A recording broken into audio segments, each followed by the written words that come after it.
Yo! What's up? Mga Kayokabs, isang magandang umaga po muli sa inyong lahat, mga bayang kalorista at ating mga Kayokabs. At syempre, narito po muli ang inyong lingkod, Master Lekim. At welcome back po muli, syempre, dito sa ating Master Lekim TV. Bago ko po simulan itong ating maikling video ngayong araw, mga bayang kalorista, make sure dapat nakalike na po tayo at nakasubscribe. Huwag niyo pong kalimutan hit yung notification bell or bell icon sa baba nitong ating video para palagi kayong maging updated sa mga susunod ko pong mga i-upload na video. Maraming salamat, bayang kalorista. At ngayong araw, mga bayang kalorista, siyempre meron po tayong muling konting silip at giya.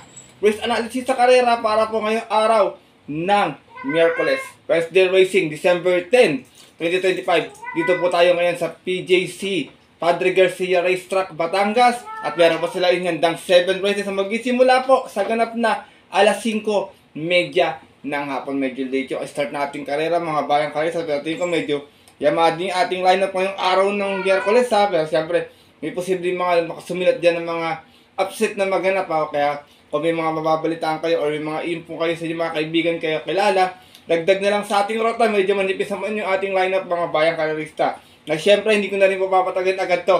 At tara, punta natin agad dyan. Matapos naman po syempre ating maikli intro. Kaya let's go, mga Kayokabs!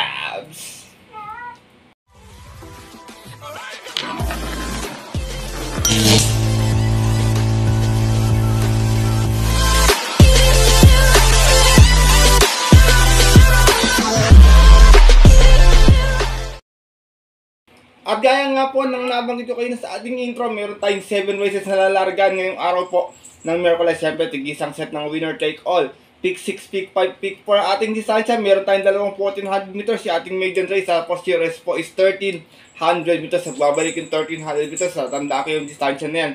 Sa Carmona, Cavite niyo kung mapapanood yan. Sa San Lazaro Leisure Park yung distansya na yan, mga bayang karera. Kaya medyo magandang karera ito. Lamang sa di bandera, lamang din naman sa mga derimating marunong tumunod or pumesto lang sa pwestuhan sa unahan. Kaya ito, simulan ko na agad ang mga konti silipit nito. Siyempre wala na, patumpik-tumpik pa.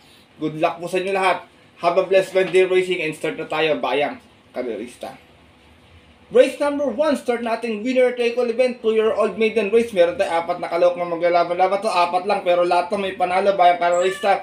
Walang pang iba na sipat kayo maigisan yung winner take all. Pero isa na lang pipiliin ko para makapamili kayo ng yung panuporta. Kasaluhin ko dito, imported horse numero 3, Berting, narerendaan po ni JB Hernandez.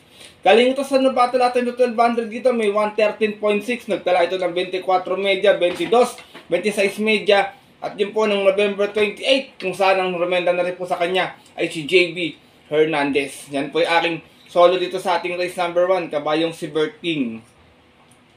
Race number 1, mga bayang karesa, kung may makita kayo pangkasat kayo ng bala magdagdag na lamang, 4 lang yung kalok. Sabi ko nga po sa inyo, lahat po yan, may chamba, 2-year-old yan, pabago-bago siyempre yung mga kondisyon yan. Pero ako po, para makamil sa kapital, sasolohin ko na lang, medyo lamang imported horse kasi. Numero 3, Berting.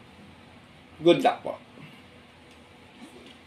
At lipat na po tayo sa ating race number 2. Start natin pick 60 another 1400 meters. 3-year-old and above maiden race placers tayo. Meron naman tayo 6 flowers na maglalaban-laban to. Medyo mga nakatakbo na iba rito sa pista na to, bayang kalorista. Kita ko, first race ko, maganda yung post position. Baka ma-rate lang na maayos to ni Elvin Abreu. Numero 6 is Speed of Sound na to. Meron na itong preba sa 1400 last time. Dumating itong Tercera, may 128.4. Siya nagdala ng marcha, 1-1. Out of 5 bars sa laban-laban sa isang 3-year-old maiden natin po ng November 30, kung saan ang nanalo po doon yung yamadong Silver Repertory. Same rider na rin, Elvin Abreu, para sa ating numero 6 na si Speed of Sound. Second choice ko, fresh from barrier run, numero 1, Giselle's Knight, narerendan po ni Mark A. Alvarez. Ito naman si Giselle's Knight, meron tong 115.4 sa 1200 barrier na last time. Apprentice barrier po yun natin po ng November 28, nagtala naman ito ng 26 media. 23 media, tumapos po ng 26 media. From Apprentice JB Piliterio, this time po ang rerenda, Mark A. Alvarez, para sa ating kalawak na numero 1 si Giselle's Knight.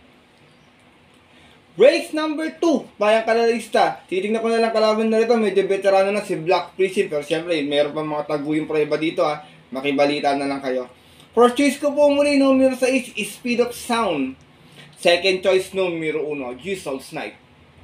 Good luck po.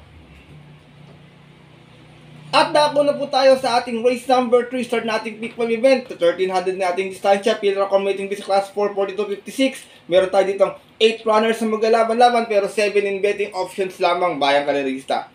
Dito purchase ko kahit galing sa pahinga to. Mas magaling to pag galing sa pahinga nga eh. Baka kasi magkaroon ng early speed battle dito manggaling sa 5 at saka sa 6. Ito pwedeng umantabay lang dahil medyo maganda naman yung pwesto niya. Numero 1, Benji's Prayer. Narerendahan po ni Kem Malapira. Galing ito sa barrier last time dito sa PJC. Meron tong 116 plus sa 1200. Dumating itong Tarsera. Pero sinagdala ng marcha 1-3 ha. Out of 5 bars sa laban-laban dyan po ng November 30. Kung saan nakalaban niya po doon yung mga dapat nating abangang imported horse gaya po ni Iron Age at ni Uzir. Same rider na rin, Kem Malapira. Para sa ating numero 1 si Benji's Prayer. Kung sakaling magkakaroon nga po ng early speed battle sa unan, eh baka mapaborto sa Jerimate. Kaya second choice ko to, sinubukan na last time, numero 8, Keynote Speaker. Narerendahan po ni Christian Advincula. Meron tong 113.4 last time sa 12 dito sa PJC. Nga segunda ito, nagdala na rin ng Mata Semi, 1-4 out of 6 stars na naglaban-laban. Same rating base at po ng November 28, kung saan ang nanalo po doon, yung Yamadong si Senior Ibarra. Same rider na rin, Christian Advincula. Para sa ating numero 8 si Keynote Speaker. Race number 3, bayang karerista. First choice ko po muli, kahit galing sa pahinga to, mas mainam to. Numero 1, Benji's Prayer. Second choice, baka makapanood, yung numero 8 si Keynote Speaker. Good luck po. At narito na po tayo sa ating race number 4. Simula ating pick 4 event. Pira committing base class 4, 42.56 muli. Meron tayong 7 runners na maglalaban-laban pero 6 in betting options lamang dito. Bayang kari sa tingin ko. Pwede magdala ng matcha rito morning after ha. Kung sakaling mapapabayan, pwedeng tumapos siya pero baka agapayan agad yan ni Bid for Fame. First choice ko dito, numero 7, Tuscanis Eagle. Narerendahan po ni Mark A. Alberto. Last time, hindi biro yung tinakbo nito. Nasigunda to. Meron tang 1.24 last time sa 1400 dito. Malis to ng 4-3 out of 7 stars sa naglaban-laban. Same rating base pa dyan po ng November 30 kung saan nakalaban nila doon. Stakes race campaigner, yung kabayong si Hole in One. Same rider pa rin, Black Superman, Mark A. Alvarez. Para sa ating numero 7 si Tuscanis Eagle. Second choice ko na pwedeng umagapay na rin agad sa unahan, numero 6, Bid for Fame. Narerendahan po ni Anya Navarrosa. Ang gulo na itong dalawa na lang. Dito pa naghaharutan sa lamesa. Ito naman po si Bid for Fame. Doon sa Kaira na yun, dumating po ng Tarsera. At meron po itong 124.8. Siya nagdala ng panigunda pwesto. Malis ng 2-2 out of 7 stars sa naglaban-laban. At yun nga po ng November 30. Doon din po sa Kairang napanalunan ng kabayong si Hole in One. Same rider pa rin, Tanya Navarrosa. Para sa ating numero 6 na si Bid for Fame. Huling tinalo nito dito si Calens. Medyo malakas yung grupo na yun. Race number 4, bayang karerista. Kung may tatlo kayo, tingin ko pandagdag niya morning after, baka mapabayaan sa unan. Yun lang ang tansya ko kung sakaling mag-aabangan yung dalawa. First choice ko po muli, numero 7, Tuscanis Eagle. Second choice, numero 6, Bid for Fame. Good luck po.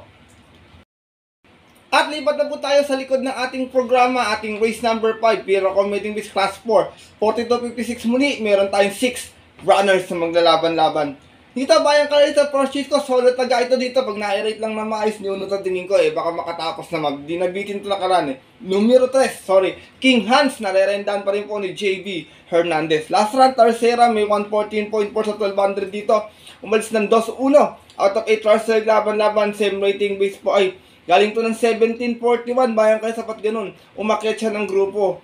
Samantalang 42.56 to. Medyo naguluhan ako sa grupo ron. At yun po ng November 26. Nung po sa Kairang napanalunan ng kabayong si Jean Gini. Same rider pa rin, JB Hernandez. Para sa ating numero 3 na si King Hans. Second choice ko, pwedeng umagapay lang sa pwesto 1. Numero 6, Denisan. Another M.A. Alvarez. Denisan, huli takbo nito, 1400. May 127.8. Dumating ng pang-apat, umalis ng 3-4. Out of 7 hours sa naglaban-laban sa isang trophy race ng November 15. Kung saan ang nanalo po doon yung kabayong si Top of the Line. From JD King Flores, isa yung mga retenda, Mark A. Alvarez. Para sa ating numero 6 na si Denisan. Race number 5, bayang karerista. Kalaban lang nila rito si Gray Factor yan, tsaka si Captain Deadhead. Makibalita kayo niya pagpalaban yan. Malaki rin yung panalo kahit si MP Laloma sa kanya. First choice ko po muli, numero 3, Denisan. King Hans, nalito ko ron. Second choice, numero 6, Danish San. Good luck po. Sorry, wala pang tulog. Kauwi ko lang kasi. At narito na tayo sa ating penultimate race ngayong araw po ng Miyerkules sa ating race number 6, Pira Commuting Beast Class 3, 57 to 70. Meron tayo ditong 8 runners na maglalaban-laban pero 6 in betting options lamang ang dalawa ating couple entry.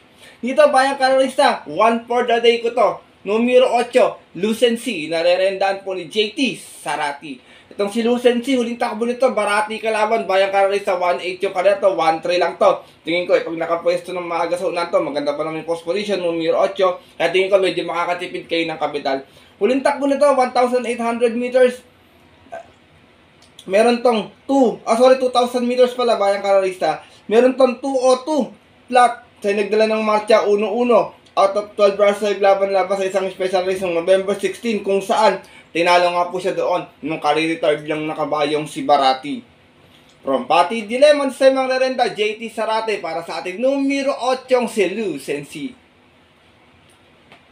Race number 6, penultimate race ngayong araw po ng Miyerkules. Kung po-forecast ko dito mga bayan kaysa para sa akin yung 5. Medyo taguin level niyan yung Great Sashi. Yan, may imported din po yan. Kung po-forecast lang ha. Pero siyempre sa mga exotic best, solo po ako 1 for the day. Numero 8, Lucency. Good luck po. At narito na po tayo sa ating huling karera ngayong araw ng Miyerkules sa ating race number 7. Meron tayong Super 6 carry over dito. Pira Commuting Beast Class 4. 42.56. Meron tayong 8 runners na maglalaban-laban. Dito mga bayang kararista, pag nagkaroon ng early speed battle dito, manggagaling kay Gentle Giant tsaka kay Sunny Nature. Take a chance, pwede makinabang dito yung mga Rimate, kaya tingin ko kakampi ako dito, Rimate. First choice ko, galing sa panalo last time, numero 1, BG. Narerendaan po ni Jomer Estorque. Meron tong 113 points sa 1200, last time nanalo ito, mas isang 3-4 out of 8 runners na naglaban-laban. Umakit ng grupo, galing to ng 1741 at yun po ng November 26. Tinalo niya po doon yung kanyang couple entering si Advocacy. From Eminem Gonzalez, isa yung mga narenda po, Jomer Estorque para sa ating numero 1 si BG. Kaya pala hindi si Eminem din sa Kainundos, napansin ko. Second choice ko, galing din sa panalo, numero 4, Ginny, narerendaan po ni Patar Guse. Ito naman, may 113 plus sa 1200 last time, nanalo ito. Umas ng size 4, out of 8 runs sa laban-laban, bagong akit din, galing to ng 1741 at po ng November 26 din. Tinalo naman po niya doon yung kabayong si Spaghetti pababa. Same rider na rin, Patar Guse, para sa ating numero 4 si Jenny. Last and final race, mga bayang kalarista, mamili na lang kayo sa tatlong matulin kung sino ko sabi yung panglagay sa inyong exotic bets ha. Mahalaga, makatama kayo ng exotic bets ngayong araw ng Miyerkules. First choice ko po muli, numero 1, BG. Second choice, numero 4, Ginny. Good luck po.